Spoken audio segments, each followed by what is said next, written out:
என்ன கேட்டிருக்கான்? எனக்கு ஓட்டு போடுங்க, என் கட்சிக்காரனுக்கு ஓட்டு போடுங்கன்னு கேட்டிருக்கான். ஆனா ராசப்ப என்ன கேக்குறான்? எனக்கு ஓட்டு போடாதீங்க, எங்க மாமனுக்கு ஓட்டு போடுங்கிறான். அட எதிர்கட்சிக்காரனா இருந்தாலும் சொல்லணும் இல்லப்பா. இதுல இருந்து என்ன தெரியுது? எவன் ஒருத்தன் பதவி வேண்டாங்கிறானோ அவங்கிட்ட தாயா பதவியை கொடுத்து பார்க்கணும்.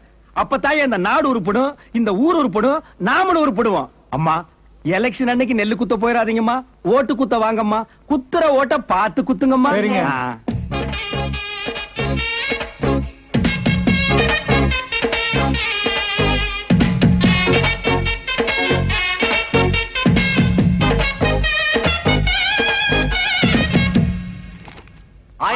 வாக்குகள் வித்தியாசத்தில் வேலுச்சாமி கவுண்டர் முன்னணியில் இருக்கிறார்.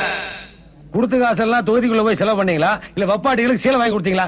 இல்லையா, எல்லாம் தொகுதி தான் செலவு பண்ணா. பின்ன எப்ப 1500 ஓட்டு லீடிங் இருப்பேன்? 10,000 ஓட்டு கல்லோட்டு வேற போட்டுருங்களா? பின்னால என்னவாங்க? ஏண்டா லீடிங் 1500 ஓட்டு தான் 10,000 வாழ வடிக்கிறானுங்க. சரி ராசுப்பேன் அவர் தாங்க, அவருக்கு கூட சொல்லிக்கிறாங்க. மாமன் ஜெயிச்சா அவனுக்கு சந்தோஷம் தானே? என்னடா அர்த்தமெல்லாம் பேசிட்டு இருக்க? ஆமாங்க, தேர்தல் பிரச்சாரம் எல்லாம் முடிஞ்ச பிறகு எனக்கு ஓட்டு போடாதீங்க, எங்க மாமனுக்கு ஓட்டு போடுங்கன்னு போய் டோர் கன்வென்ஸ் பண்ணல.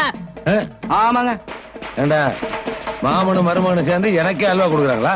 சுத்தமான நெய்னால் தயாரிக்கப்பட்ட அல்வா.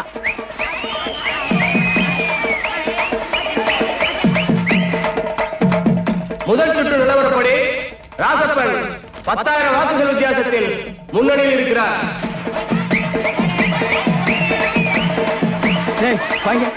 என்ன அவன் கூட ஆடு என் கூட ஆடு போடா. இறுதி சுற்று எண்ணிக்கை நிலவரப்படி ராசப்பன் 18,000 வாக்குகள் வித்தியாசத்தில் வெற்றி பெற்றிருக்கிறார்.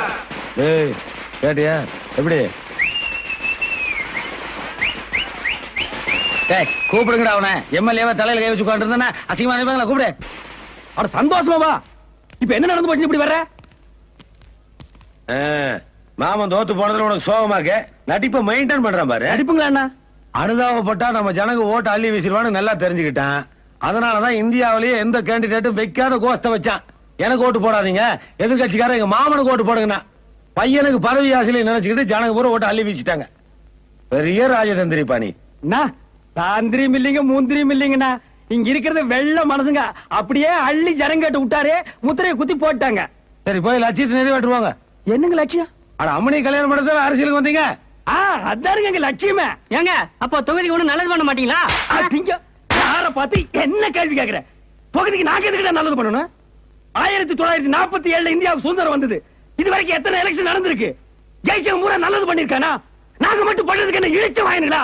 இல்லாத புது பழக்கத்தை ஏன்டா ஏற்படுத்த சொல்றேன்? அப்படி நாங்க நல்லது பண்ணா மத்த ஜெயிச்சவெல்லாம் எங்க வீட்டு முன்னால வந்து கல்யாணம் தெரிஞ்சானா ஏன்டா நல்லது பண்ணீங்கன்னு நீ காப்பாத்துவியாடா? சரி விடு விடு விடு. என்ன வார்த்தை கேட்டாண்டாம? ஏன்டா வழக்கம் போல தொகுதிக்கு ஒண்ணும் பண்ண வேண்டாமாப்பா. டேய் அல்ல கைகளா வாங்க வாங்கடா. பொன்னான வார்த்தையை வாயை திறந்து என்னமா சொன்னார் பாத்தீங்களா?